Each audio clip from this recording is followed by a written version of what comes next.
Ecuador no para.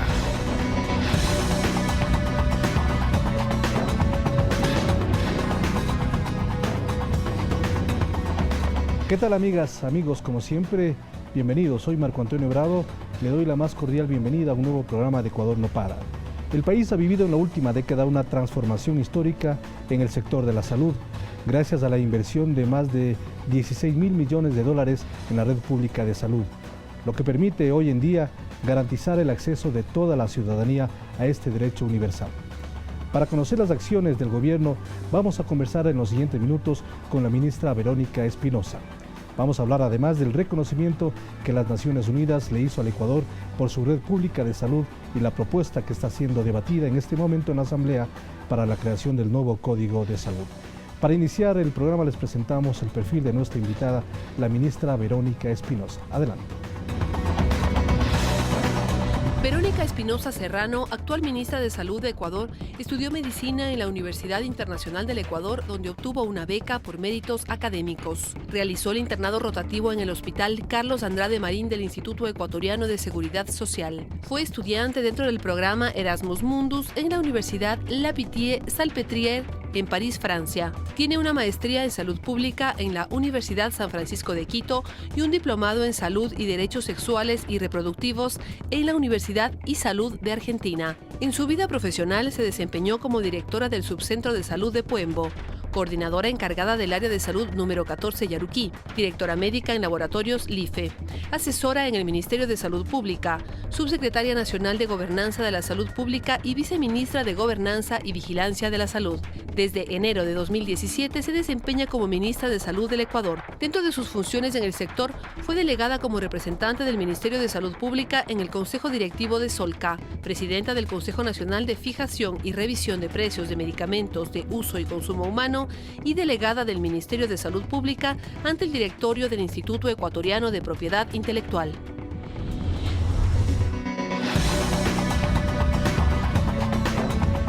Una vez más, bienvenidas y bienvenidos. Ministra, gracias por aceptar esta entrevista. Muchísimas gracias por la invitación, Marco Antonio, y gracias a todos quienes nos acompañan ahora para conversar un poquito de un tema tan interesante como es la salud pública. Importante la trayectoria pública y privada que le permite conocer lo que es el sistema de salud ecuatoriano. Bueno, en realidad he tenido la suerte de ser parte de esta hermosa institución del Ministerio de Salud Pública ya desde hace varios años.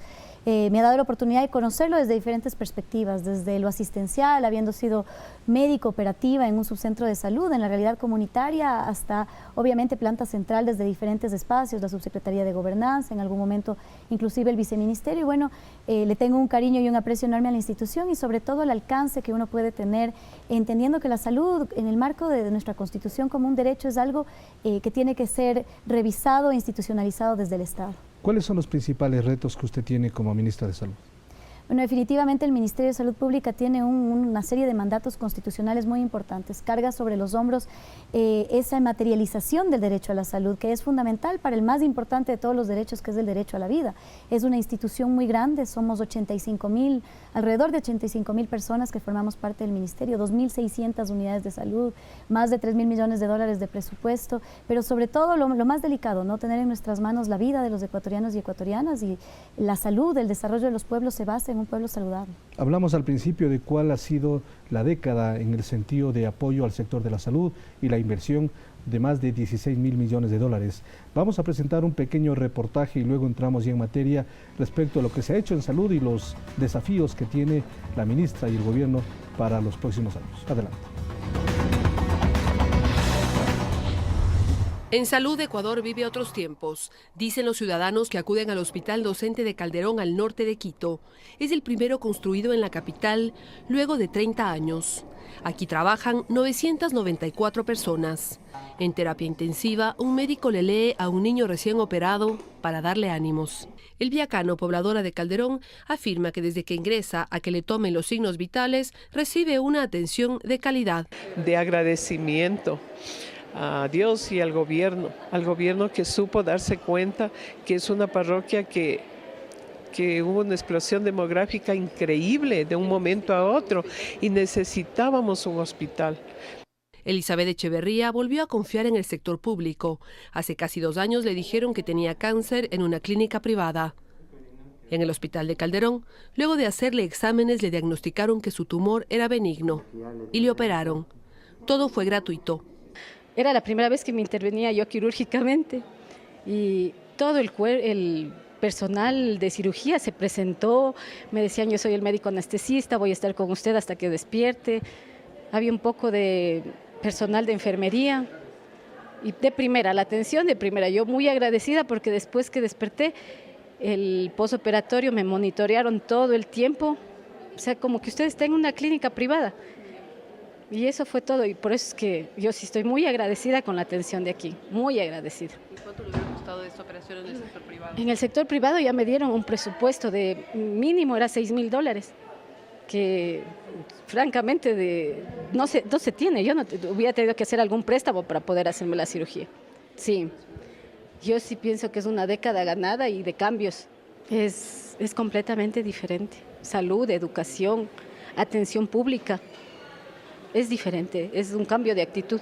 Este hospital, cuya inversión asciende a $73 millones, presta servicios a casi 500.000 habitantes de la provincia de Pichincha y zonas aledañas. El Hospital General Docente de Calderón cuenta con 31 especialidades médicas. Es un hospital general que tiene la población que se encuentra en la parte nororiente y noroccidente de Quito. Atendemos directamente a 510.000 habitantes. Sin embargo, también se atiende a la población de las provincias que se encuentran en el norte del país, como es Esmeraldas, Imbabura, Carchi y Sucumbíos. La inversión en salud en la última década supera los $16.000 millones y se han edificado hospitales en lugares que antes no lo tenían, como el Hospital del Guasmo en Guayaquil y distintos centros de salud en todas las regiones del Ecuador, mientras el número de médicos se triplicó y pasó de 11.000 a 33.000. Verónica Rivadeneira, Agencia Andes.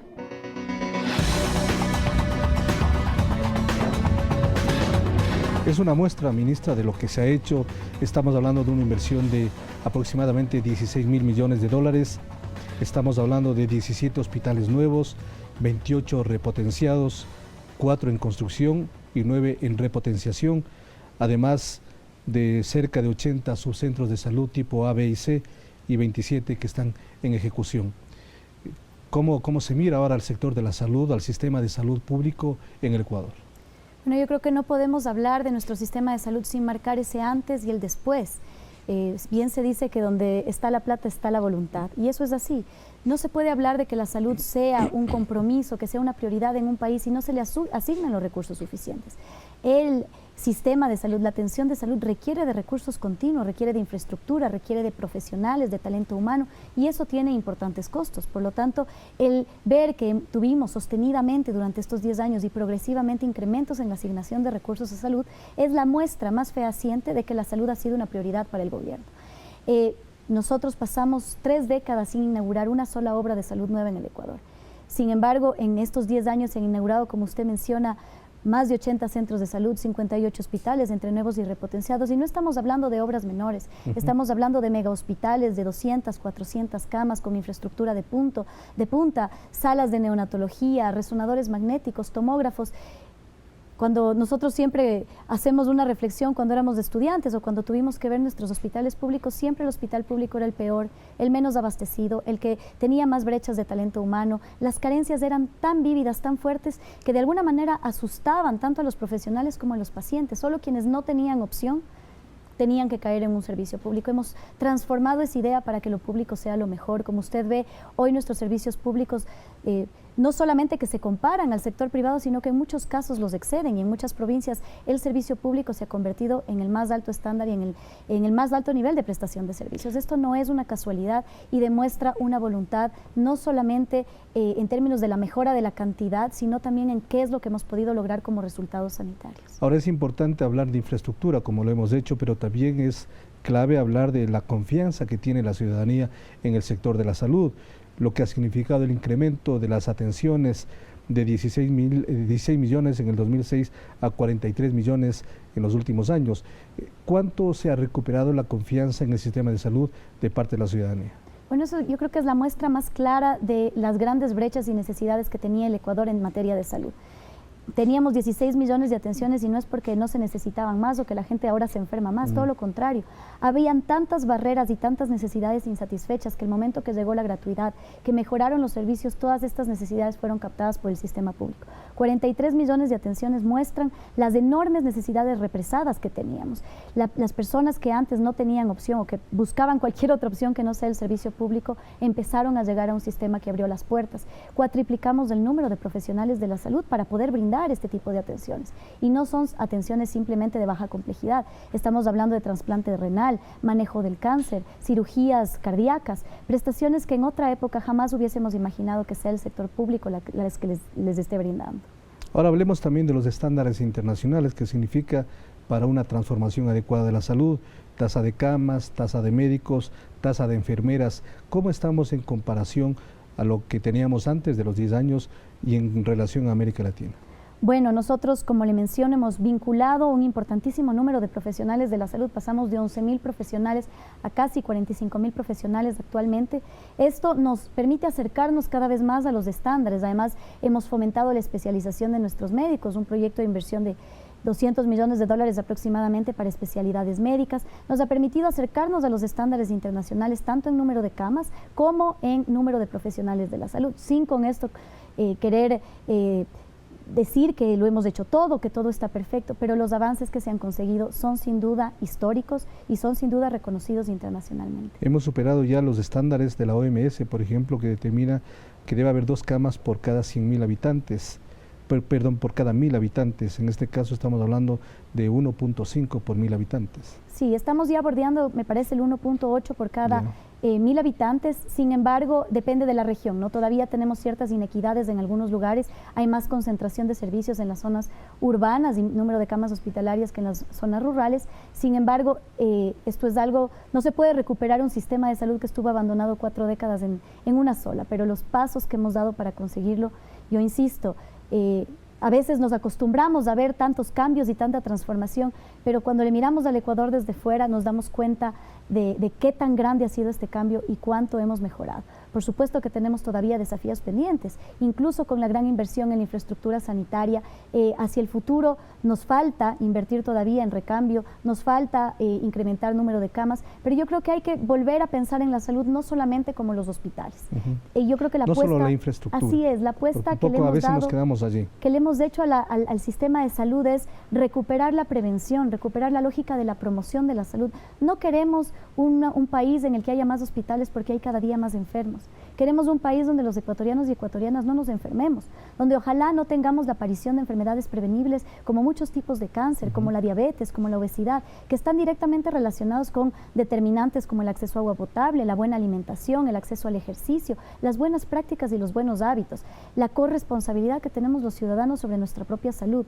El modelo de atención integral, que fue uno de los cambios paradigmáticos que se dieron, fue migrar de esa visión hospitalaria curativa de la enfermedad a una visión preventiva de promoción de la salud. La salud no es dejar de estar enfermos, la salud es estar completamente bien en términos de nuestro bienestar físico, mental, de nuestro bienestar inclusive espiritual.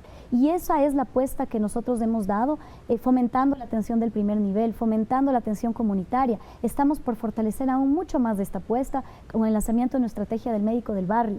No esperar que la gente llegue a nuestros servicios, sino ojalá acercar nuestros servicios a la comunidad. El médico del barrio es una gran apuesta con la atención comunitaria. Yo puedo hacer mucho más que curar una gripe cuando voy a la casa y determino por qué tal vez ese niño tiene tantas infecciones respiratorias, tal vez hay problemas ambientales en su hogar, tal vez no se le han enseñado buenas prácticas de higiene y lavado de manos. Ese es el rol que queremos que juegue el sistema de salud, el etiquetado de alimentos, una muestra precisa de cómo hemos apostado en la promoción, darnos información para tomar decisiones más acertadas sobre nuestra alimentación que nos permitan tener una vida más sana. Ese es el rol de un Estado, no curar enfermos nada más. Por supuesto que tenemos que hacerlo y tenemos que hacerlo bien, pero tenemos que ir mucho más allá con políticas públicas que nos encaminen a tener vidas más sanas. Hablamos hace poco de lo que ha significado la fuerte inversión, pero en otros tiempos, otros momentos económicos, incluso para el país. Luego vino la situación económica complicada por diferentes factores externos. ¿Cómo está la situación del presupuesto para este año? Estamos hablando de $3.000 millones. ¿Cuál será el presupuesto que va a continuar hasta fin de año con la proyección del próximo año? Bueno, es importante señalar que las prioridades nacionales no han cambiado inclusive en momentos en los que hemos tenido que ajustar nuestros presupuestos. El Ministerio no ha tenido recortes presupuestarios en relación, como pasaba en otras épocas, al primero que se le recortaba presupuesto era salud y educación. Eso ya no sucede. Lo social se ha mantenido como una prioridad y hemos tenido que hacer esfuerzos como país y como gobierno para que los recursos asignados a salud no sufran disminuciones. Mantuvimos la inauguración de obras, mantuvimos el arranque de servicios como el Hospital de Guasmo Sur. Pese a ser momentos presupuestarios complicados, no se detuvo porque era una necesidad imperiosa de regiones históricamente olvidadas como es del Guasmo de Guayaquil, y se inauguró el hospital, por ejemplo. Por supuesto que tenemos que ser más eficientes en nuestro gasto y ese es uno de los desafíos más duros que tenemos ahora. No es un tema de gastar irrestrictamente e infinitamente, porque los recursos siempre van a ser limitados. En los países más ricos del mundo, inclusive ahí los recursos son limitados para el sector salud. No es infinito y las necesidades sí son infinitas. Y en ese sentido tenemos que velar porque exista sostenibilidad, porque el gasto sea eficiente, por migrar a la prevención. Es mucho más eficiente en términos de gasto, es mucho menos costoso prevenir un cáncer que tratar un cáncer. Por eso tenemos que empezar a apostar por las estrategias de prevención y ese es uno de los desafíos que tenemos como ecuatorianos y como sistema de salud, y en este gobierno nos enfocaremos muchísimo en trabajar en la prevención, en apostarle a la prevención que nos ahorrará muchos costos, no solamente económicos, sino sobre todo sociales. ¿Pero se mantendrán los 3 puntos del PIB para el sector de la salud? Por supuesto, 4 puntos manda la Constitución de manera progresiva con un incremento cada año. Esto se ha mantenido durante el gobierno y se seguirá manteniendo. Usted sabe que nuestro presidente Lenín Moreno ha destacado la estrategia Toda una Vida como el pilar, la columna del eje social de este gobierno, y eso implica garantizar atención de salud especialmente para los grupos más vulnerables a lo largo de toda la vida, y eso implica tener un presupuesto sostenido en el sector salud. Entonces el reto fundamental entiendo que es consolidar la red pública de salud como algo fundamental para la sociedad. Por supuesto, yo creo que pese a los grandes avances que son históricos y que son innegables, tenemos que mirar hacia adelante en cuáles son nuestros desafíos. Hemos avanzado, pero tenemos que también ser autocríticos en qué es lo que nos falta. Sabemos que tenemos que dar ya ese salto cualitativo hacia la calidad. No podemos conformarnos con tener más servicios, con trabajar en la prevención. Tenemos que asegurarnos que los servicios sean los mejores, la calidez entre los seres humanos, que no tengamos reclamos de que no existe un buen trato en nuestros establecimientos de salud, que no tenemos un buen trato desde el servicio público hacia la ciudadanía y viceversa, que la ciudadanía no dé un buen trato a los profesionales que se dedican a atender sus necesidades. Hemos lanzado, por lo tanto, ya una estrategia del trato por el buen trato. Va a ser uno de los pilares sobre los que se va a levantar estos próximos 4 años de mejoramiento continuo de la calidad en el Ministerio de Salud y la Red Pública Integral. Y el otro desafío probablemente importantísimo es la sostenibilidad, lo que ya dijimos. Tenemos que ver que los recursos que estamos utilizando se utilicen de manera eficiente, que nos alcancen, que a lo largo de los años no lleguemos a un punto en el que el sistema de salud quiebre porque no hemos sido sabios en el manejo de estos recursos. Y esto, hablando de la red pública integral, implica apostarle al sector público, coordinar adecuadamente con el sector privado, pero también aprovechar lo que ya tenemos. La red pública integral de salud hace eso. Antes había los hospitales del IES, los hospitales de Fuerzas Armadas, de Policía, del Ministerio y la población dividida. Si yo tenía un hospital de las Fuerzas Armadas, pero necesitaba una población que no era afiliada, no podía llegar. Hemos roto esas barreras, ha sido también un cambio de mentalidad, un cambio histórico. Hoy la Red Pública Integral de Salud funciona de la mano, funciona junta. Si es que es necesario que un paciente que no es afiliado vaya a un hospital del IES, así lo hacemos. Si es que es necesario que una persona afiliada a un militar, por ejemplo, requiere una derivación al sector privado, puede ir. Y esto ha cambiado la dinámica y ha eficientado muchísimo nuestro sistema. Eso nos ha merecido además un reconocimiento internacional, usted lo mencionó. Sí, claro, de eso hablaremos más adelante, y también del tema de la autogestión y el copago que en algún momento se analizó en el gobierno del presidente Correa hace algunos años ya. Vamos a hacer una pausa en este momento, regresaremos enseguida. Estamos conversando con la ministra de Salud, Verónica Espinosa.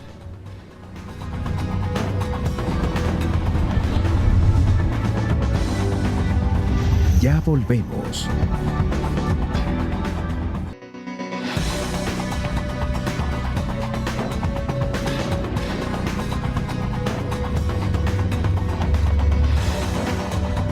Uno de los temas de análisis profundo que se ha hecho en el anterior gobierno, y entiendo que en este gobierno también, es el tema de la sostenibilidad del sistema de salud, porque estamos hablando de un sistema universal, de acceso universal y gratuito. pero ¿cómo sostenerlo para los próximos meses, años, cuando la situación económica sigue siendo delicada y difícil? ¿Cómo analizar nuevamente esta posibilidad de un copago, es decir, diferenciar ciertos ingresos que pueda hacer la ciudadanía dependiendo del tipo de servicio que va a recibir en el área pública? No, nosotros tenemos un mandato constitucional, el acceso universal y gratuito a los servicios de salud que tenemos que respetar. Sin embargo, esto no significa que porque para el usuario los servicios sean gratuitos no tengan un costo para el Estado. Por eso es nuestra responsabilidad ahora al mando y específicamente del Ejecutivo, los poderes del Estado, el Legislativo, el ver cómo hacemos que los recursos que se necesitan para garantizar esa gratuidad estén disponibles. Yo creo que hay una gran apuesta para estos 4 años en términos de ser mucho más eficientes en cómo gastamos y en cómo utilizamos esos recursos, en cómo optimizamos la infraestructura que tenemos. Por supuesto que hemos dado muchos pasos para esto, pero ahora tenemos que hacer un esfuerzo mayor para eficientar, para ser más inteligentes tal vez en las decisiones que tomamos para utilizar nuestros recursos. Y yo creo que ese es un reto no solamente para el Ecuador, yo creo que ese es el reto de Latinoamérica y de todos los servicios que quieren garantizar cobertura universal. ¿Cómo hacemos que cada dólar que utilizamos sea el dólar mejor gastado? Tenemos algunas propuestas ahí, habrá que analizar cuáles son las propuestas que se barajen. Por ejemplo, hay, insisto, la iniciativa de la prevención. Apostarle a las estrategias nacionales de prevención. Conversábamos con algunos países que tienen muchísimos avances en salud, que ellos ya no gastan en atención del cáncer de cuello del útero, que es uno de los que más afectan a la ciudadanía, especialmente a las mujeres jóvenes, porque detectan tempranamente. Hay campañas nacionales, hay concientización, todas las mujeres acuden a hacerse sus papanicolaos de forma regular, es una política empresarial, los empresarios garantizan que su personal tenga estos cuidados, entonces ya no ven casos de cáncer avanzado, se detectan muy tempranamente cuando los costos son muy bajos. Prevención lo uno. Prevención, esa es una de las primeras campañas. La otra, obviamente, es trabajar en mecanismos diversos de ingresos. Hay algunas iniciativas como algún tipo de impuestos que pueden canalizarse para el sector salud. El tabaco, por ejemplo, usted sabe que existen impuestos atribuidos al consumo de tabaco. Primero es un mecanismo para desestimular de alguna manera que la gente fume. Si una persona, por ejemplo, decíamos los gentes jóvenes, la gente joven, los chicos en el colegio, no pueden gastar grandes cantidades de dinero en el cigarrillo y el hecho de que el cigarrillo sea muy barato promueve a que la gente joven consuma. Pero además de eso puede ser o puede resultar un mecanismo de financiamiento para que se asigne a salud. Esas mismas consecuencias del consumo de tabaco, ese cáncer que se va a provocar de pulmón luego de consumir muchos años del cigarrillo, pues tienen que ser financiadas y uno de esos mecanismos es el ingreso de recursos. Y así existen varias propuestas que se han canalizado, el cómo no duplicar esfuerzos. Si el Ministerio de Salud Pública tiene un tomógrafo y ese tomógrafo puede servir tanto para IDES, ISFA, ISPOL, servicio militar, servicio de la policía, ¿por qué vamos a comprar 2 tomógrafos cuando perfectamente podemos utilizar una derivación pública para todo el sector? Exactamente. Esas son algunas de las iniciativas, pero por supuesto un gran desafío para estos 4 años es encontrar mecanismos de sostenibilidad y estamos empeñados en hacerlo. La estrategia de campaña, la propuesta de nuestro presidente, el Plan Toda una Vida, busca eso, ¿no? Cuidar al ser humano desde el vientre de la madre. ¿Para qué? Para que le acompañemos con esos cuidados específicos para evitar que llegue la enfermedad, la necesidad de gasto, el consumo de medicamentos. Tenemos que trabajar mucho en reducir el consumo innecesario de medicamentos. A veces creemos que nos fue mejor en el médico cuando salimos con la bolsa más llena de medicamentos y a veces eso puede ser errado. Entonces tenemos muchos desafíos, estamos yo creo que muy entusiasmados de poder seguir interviniendo en un sistema que ha tenido tantos resultados, pero que nos plantea todavía tantos desafíos para el futuro. Porque yo digo, para cerrar este tema, el insistir en el asunto del copago, es decir, yo como ciudadano que estoy en condiciones de asistir a un hospital público, sea en Calderón o en el Guasmo, sea Carlos Andrade Marín o Eugenio Espejo, que brinda las mejores posibilidades, pero yo quiero recibir una atención preferente, yo quiero un cuarto solo para mí, por comodidad, por privacidad, etcétera.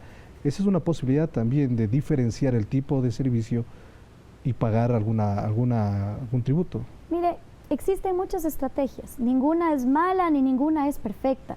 Esas son estrategias que tienen que ser analizadas, pero recordemos que en el pasado en el Ecuador existieron sistemas de estas características de pensionados. El problema con esto, y no con esto querer decir que no se puede explorar esta posibilidad, pero el problema que se dio y que se ha dado en países donde se aplica esto es que se generan sistemas diferenciados que también implican diferenciación de la población. ¿Qué termina pasando? El sistema pensionado, antes existía esto, ¿no? El sistema pensionado es a donde van las buenas camas, a donde van los mejores servicios, a donde van los médicos y se quedan 45 minutos, mientras que el otro servicio se vuelve en el servicio regular, un poco de segunda mano, donde tengo menores estándares de calidad, a donde no le asigno los recursos, porque ¿dónde voy a asignar yo recursos? ¿A donde me es rentable o a donde no me es rentable? Y esto puede generar una cierta segregación de castas. Vimos ya en el pasado, cuando esto existió en el Ecuador, que se generaron servicios de doble estándar. Y eso es algo que no quisiéramos que suceda, entendiendo que la salud es un derecho universal para todos. Pero por supuesto que quienes tenemos ingresos, que quienes podemos cubrir nuestros gastos de salud, tenemos que aportar más para financiar el sistema de salud. Y esa es la lógica de los impuestos, ¿no?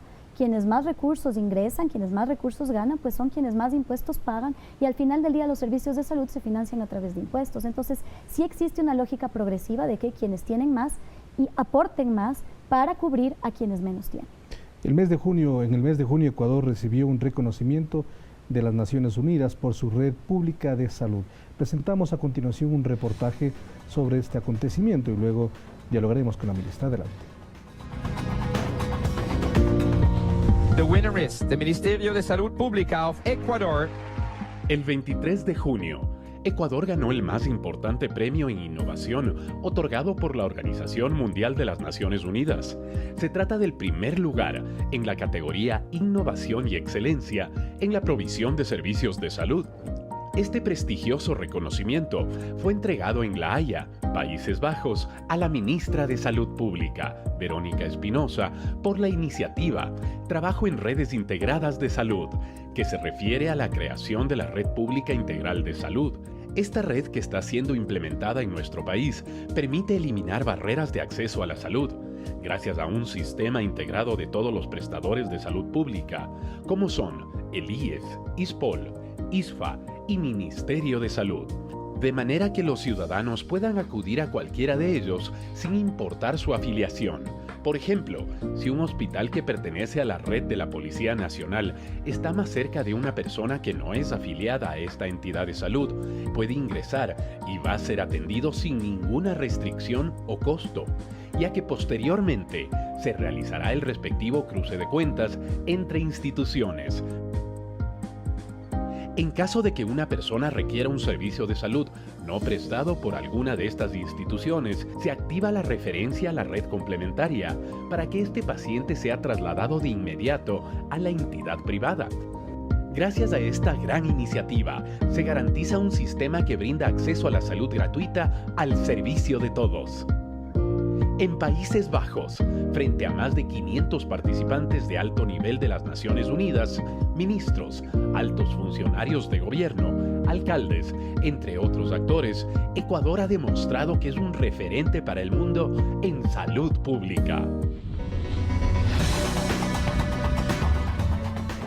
Bueno, ministra, ¿cómo recibió usted este galardón, este premio internacional, que es un premio de Naciones Unidas, en base al reconocimiento de lo que ha hecho el Ecuador en el área de salud?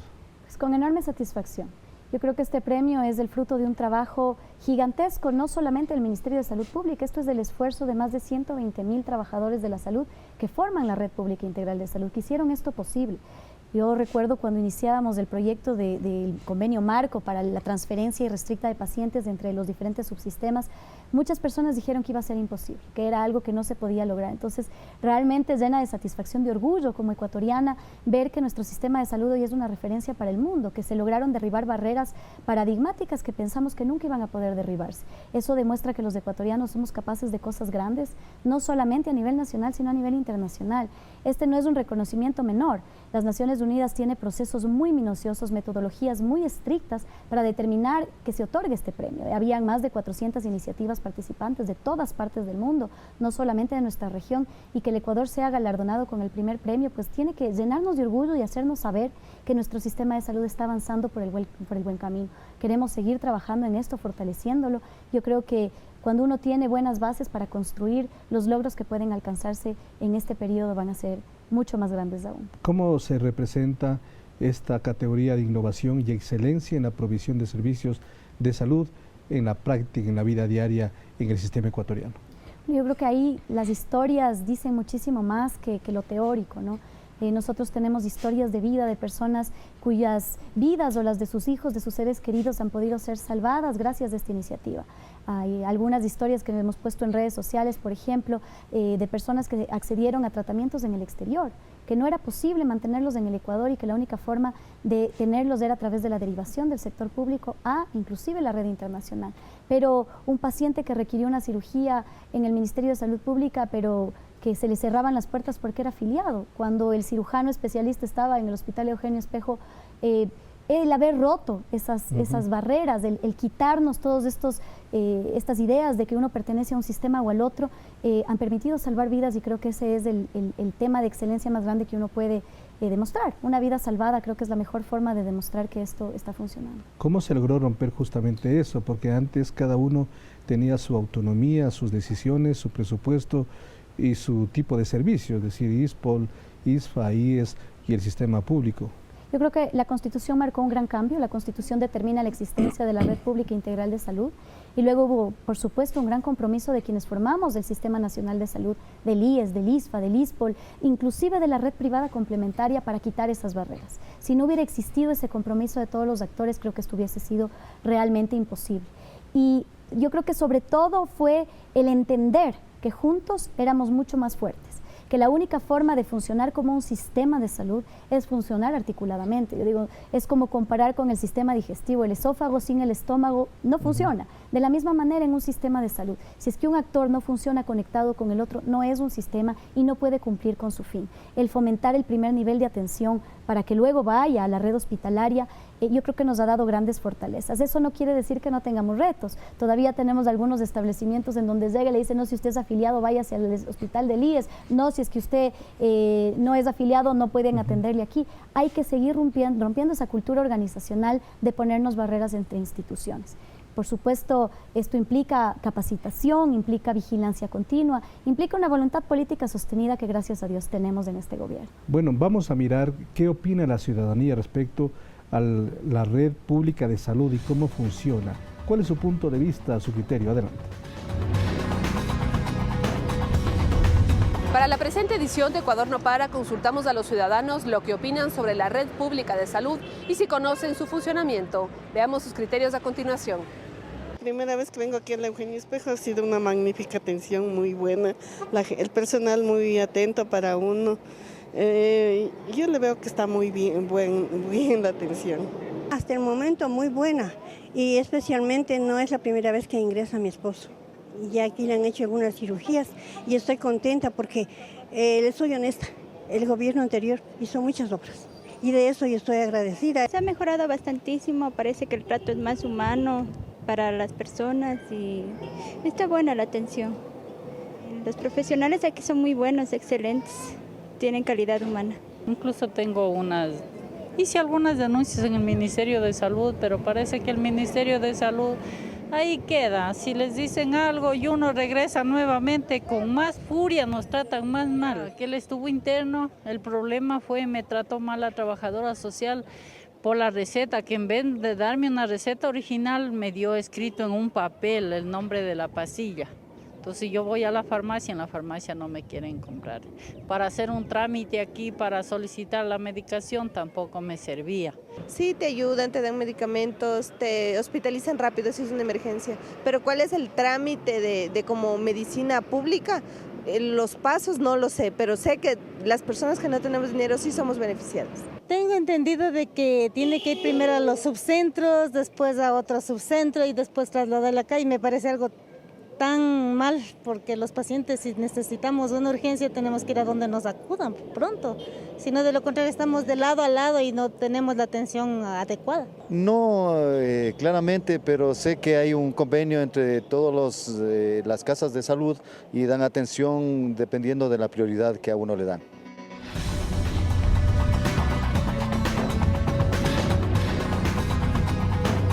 Bueno, como hemos visto, existen diferentes criterios. Mayormente están de acuerdo y miran bien la atención, pero también falta un poco la información de cómo uno, a dónde acudir primeramente y algunos problemas que usualmente se presentan. Marco Antonio, yo creo realmente que hemos dado un salto cualitativo, un salto cuantitativo. Hemos mejorado en cantidad, hemos mejorado increíblemente en el número de obras, en un modelo claro, en protocolos, en guías de práctica clínica, normativas. Sin embargo, el salto cualitativo, ese salto de la buena atención, de la calidad de los servicios, del buen trato, esa calidez, que tiene que ser no de casualidad, no de vez en cuando, tiene que ser la norma. Siempre tiene que existir un trato cálido, un trato cordial en nuestros servicios de salud, acceso claro a la información, acompañamiento para los procesos administrativos. Yo creo que tenemos todavía mucho que trabajar en ese sentido.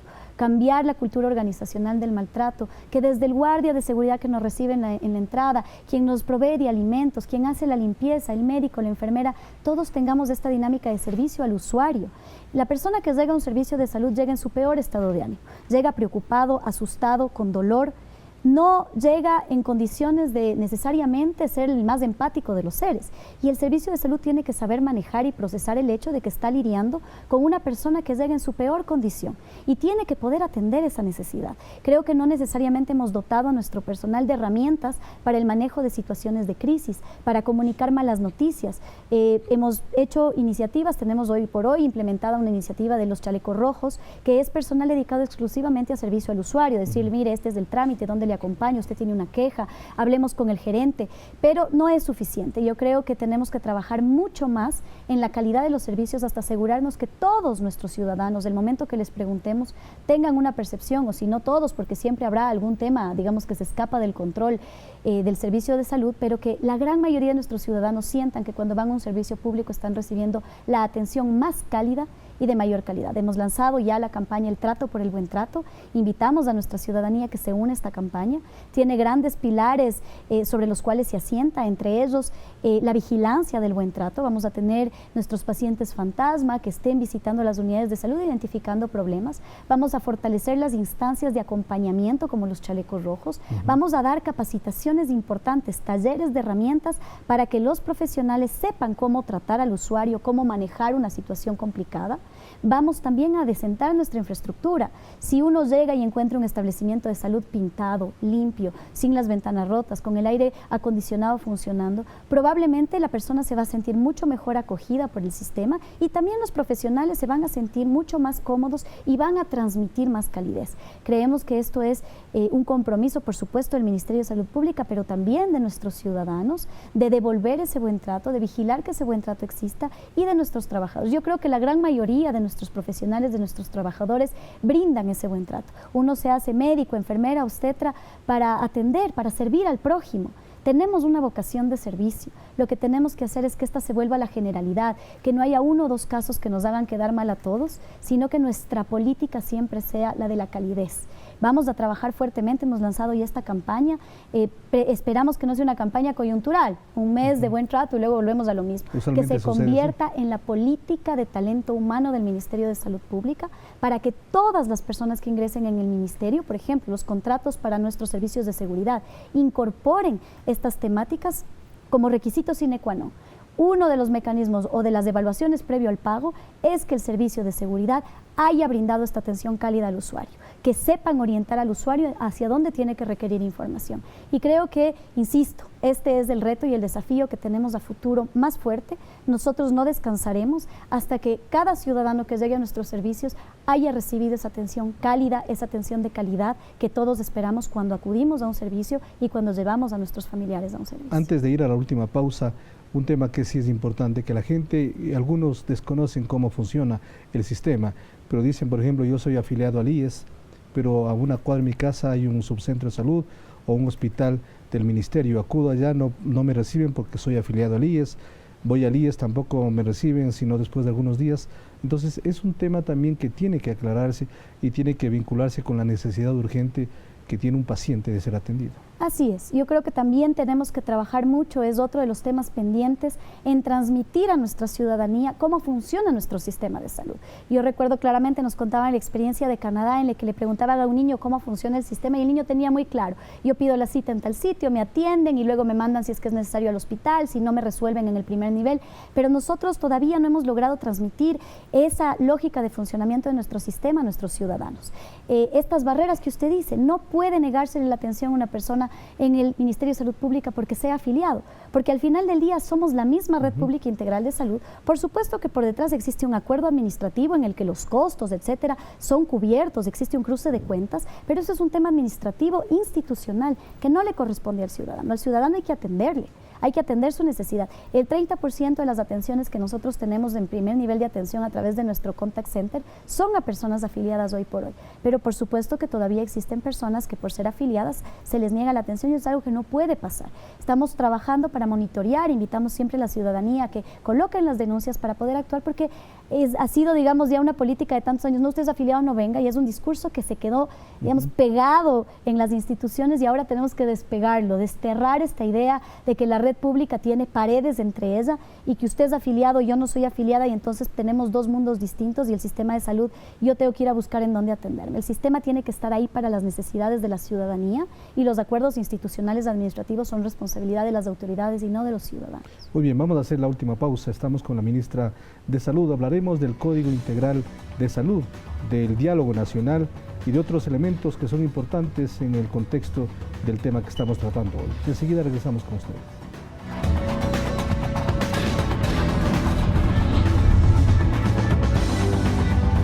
Ya volvemos.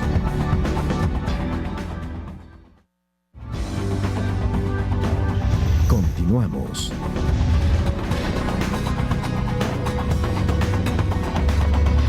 La ministra de Salud hizo un llamado nacional e internacional con el sector legislativo, el sector judicial, las empresas farmacéuticas y todas las personas que quieran integrarse al mismo con el objetivo de definir políticas de Estado para garantizar el acceso de medicamentos de alto costo para las enfermedades catastróficas, es decir, un llamado internacional para garantizar el acceso a los medicamentos.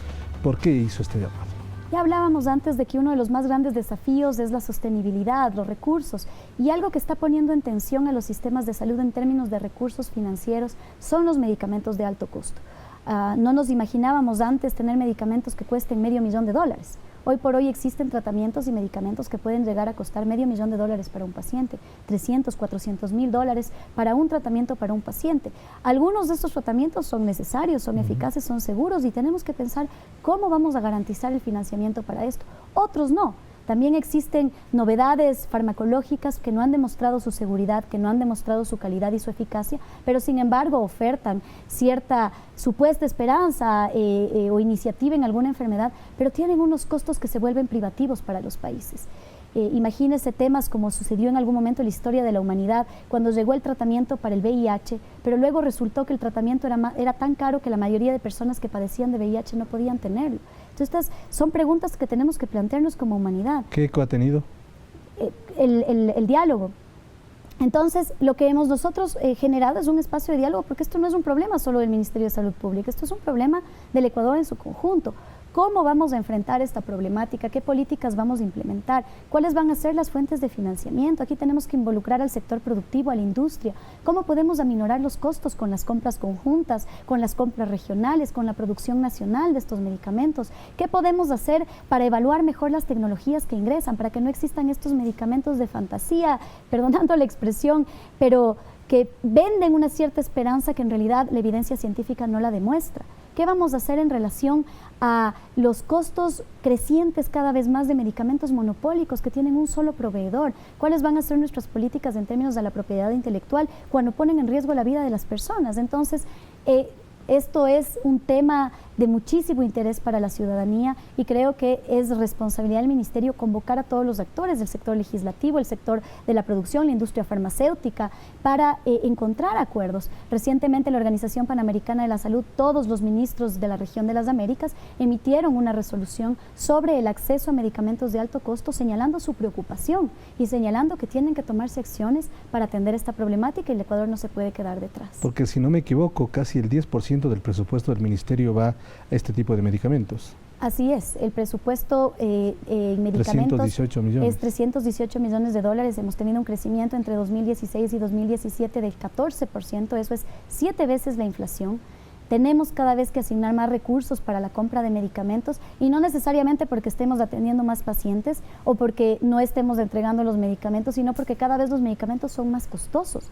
cada vez las tecnologías son más caras y uno dice, bueno, pues ¿qué está detrás de unos costos tan elevados? ¿Cómo un medicamento puede llegar a tener costos tan privativos para una sociedad?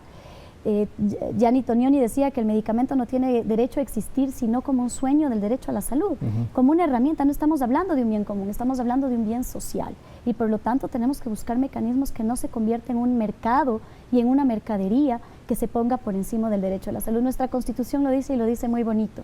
En el acceso a medicamentos, los intereses de la salud pública primarán sobre los económicos y comerciales. Sin embargo, tenemos que ver cómo logramos esto como sociedad. A nivel general, el tema de los medicamentos sigue siendo un problema siempre, pero Ecuador está en condiciones, en capacidad de poder producir sus medicamentos de alto o de bajo costo. Bueno, el Ecuador tiene una capacidad productiva interesante, nosotros tenemos una industria nacional, yo siempre he dicho que hay una industria muy responsable, muy seria, que puede contribuir muchísimo al desarrollo de la soberanía en acceso a medicamentos. Depender de la importación de medicamentos es riesgoso, es complejo, hace más caros los productos y bueno, aquí siempre la invitación a nuestra industria para trabajar en conjunto y de la mano para garantizar que optimicemos al máximo nuestra capacidad productiva nacional, porque eso nos permitirá abaratar costos, nos permitirá tener siempre los medicamentos disponibles para el país y sí tenemos capacidad de producción, por supuesto que sí. Yo creo que es un rubro en el que tenemos que invertir, este trabajo en conjunto entre el sector público y privado tiene que realizarse y bueno, pues es parte de estas mesas y de este diálogo en el que construimos el Ecuador que queremos. Hace poco también el gobierno ecuatoriano hizo una incautación de una confiscación de 4 toneladas de medicinas irregulares en esta lucha contra el tráfico ilegal de medicamentos. ¿Cómo está esta situación? Bueno, el tema de la incautación de medicamentos que se dio recientemente responde a unas acciones de control de nuestra Agencia de Regulación y Control Sanitario, el ARCSA, es una agencia adscrita al Ministerio de Salud Pública que tras los controles regulares, todo el tiempo la agencia está verificando los medicamentos que están en las farmacias y encontró irregularidades.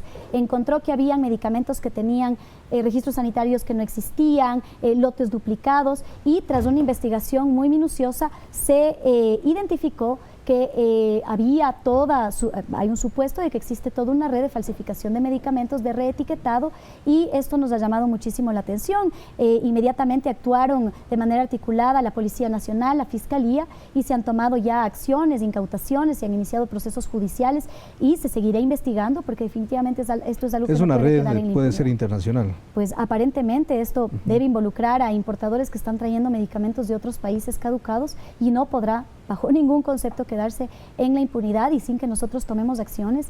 En buena hora nuestra agencia de regulación a través de sus controles regulares ha logrado identificar y seguirá identificando, pero es muy peligroso cuando el sistema ilegal se introduce en el sistema legal, es decir, estos medicamentos falsificados ilegales entran en las farmacias legales y se expenden como los medicamentos que sí son legales y que cuentan con todos los requisitos. Por eso ese trabajo minucioso en las farmacias, en las distribuidoras. Toda una red, por supuesto una red sí. de recibir, de comercializar. Así de producir. Y aquí el trabajo articulado con la Policía Nacional, el trabajo articulado con aduanas, SRI, con la Fiscalía nos ha permitido intervenir. Este es el 4º operativo que se da ya en donde hemos tenido resultados, pero seguramente, como pasa con todas las acciones ilícitas, tendremos que mantenernos pendientes. Esta actividad nunca se terminará, no es que hoy porque hicimos una incautación el problema se acabó. Probablemente necesitaremos seguir en nuestras acciones de control y lo seguiremos haciendo sin duda alguna. Sobre el tema del Código de la Salud que fue presentado casi al término del gobierno anterior, ¿cómo se está analizando? Porque hubo algunas críticas de diferentes sectores, especialmente vinculados a la salud. Bueno, el Código Orgánico de la Salud sin duda alguna es el marco regulatorio más importante que tendrá el Sistema Nacional de Salud. Nuestra Ley Orgánica de Salud actual es una ley preconstitucional. Por lo tanto, no se adapta a los preceptos constitucionales que los ecuatorianos decidimos en la Constitución del 2008. Eso implica la necesidad de tener una ley que recoja estos mandatos constitucionales, que hoy por hoy no es el caso. Además, una ley que nos permita solidificar los grandes avances que hemos tenido en salud.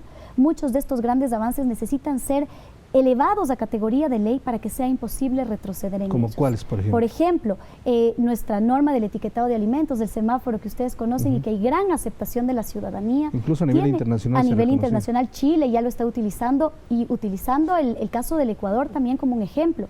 Bolivia de la misma manera. Esto tiene que ser elevado a carácter de ley, por ejemplo. Además, la tecnología avanza, la ciencia avanza, los temas que maneja salud también avanzan y esto tiene que contemplarse en la ley porque eso nos da el piso para que el sistema de salud funcione mejor. Esto mismo de la articulación de la red pública, la ley actual no lo prevé, porque en ese entonces el sistema funcionaba de forma distinta, cada uno funcionaba por su cuenta. Ahora funcionamos unidos y eso tiene que estar en la ley, para que no existan retrocesos y no sean políticas coyunturales de gobierno. Estas deben convertirse en políticas de Estado. El Código Orgánico ha sido un código que está sobre la mesa ya 5 años y a mí me parece importantísimo, histórico, que el debate se haya puesto sobre la mesa y que nos permita entrar en este momento tan valioso de diálogo nacional de construcción colectiva.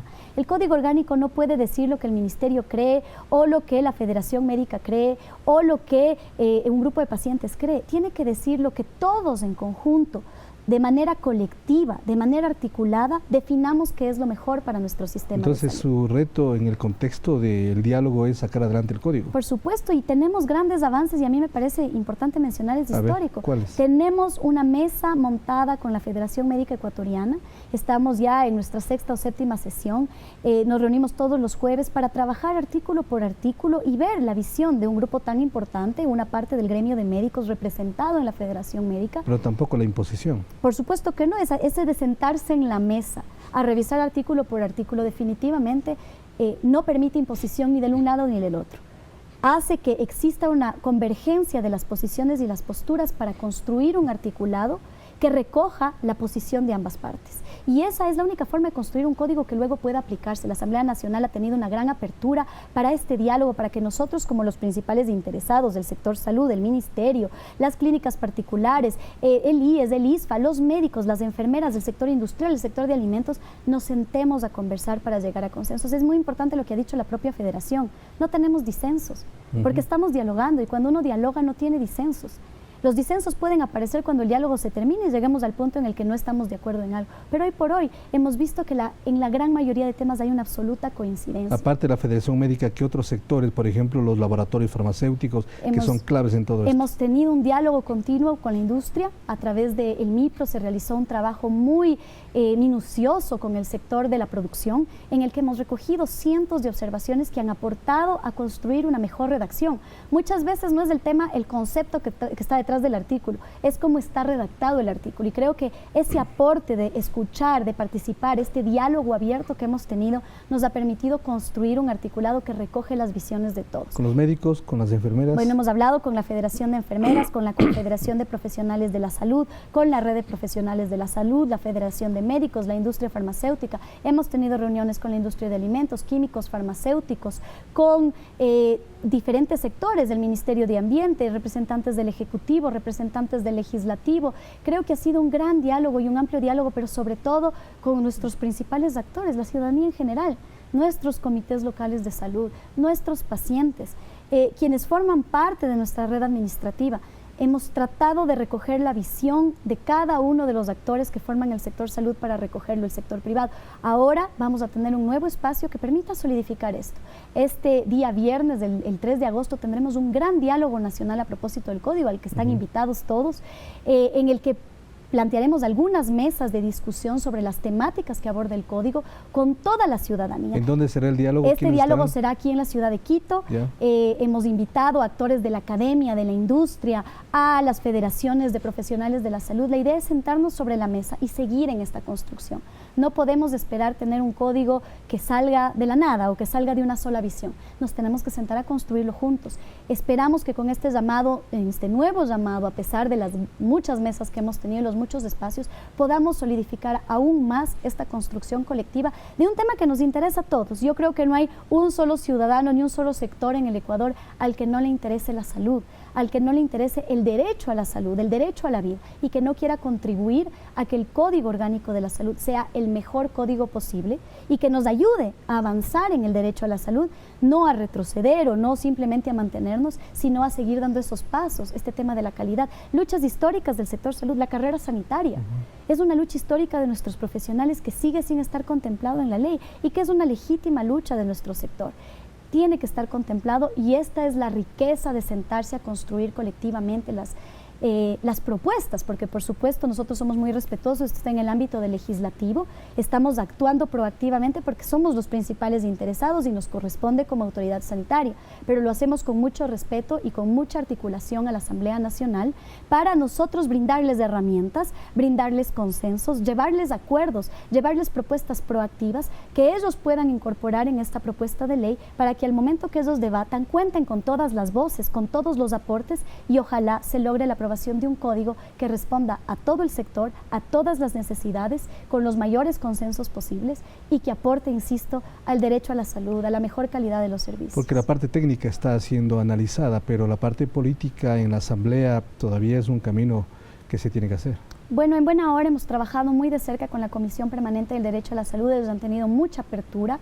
Yo creo que aquí los objetivos nacionales son muy claros y nos unen. Y esto ha permitido que trabajemos muy de cerca en esos grandes acuerdos de qué queremos con el código. Yo creo que partiendo de esa base es sencillo que los acuerdos técnicos y los acuerdos políticos converjan, ¿no? Que la voluntad política esté donde las necesidades técnicas lo requieren. Yo creo que este código va a ser una gran experiencia de construcción nacional, de construcción mediante un diálogo, mediante grandes acuerdos nacionales que nos unen a todos, independientemente de nuestros colores, preferencias políticas, nos unen a todos por algo que definitivamente es un gran acuerdo nacional, el derecho a la salud como una prioridad.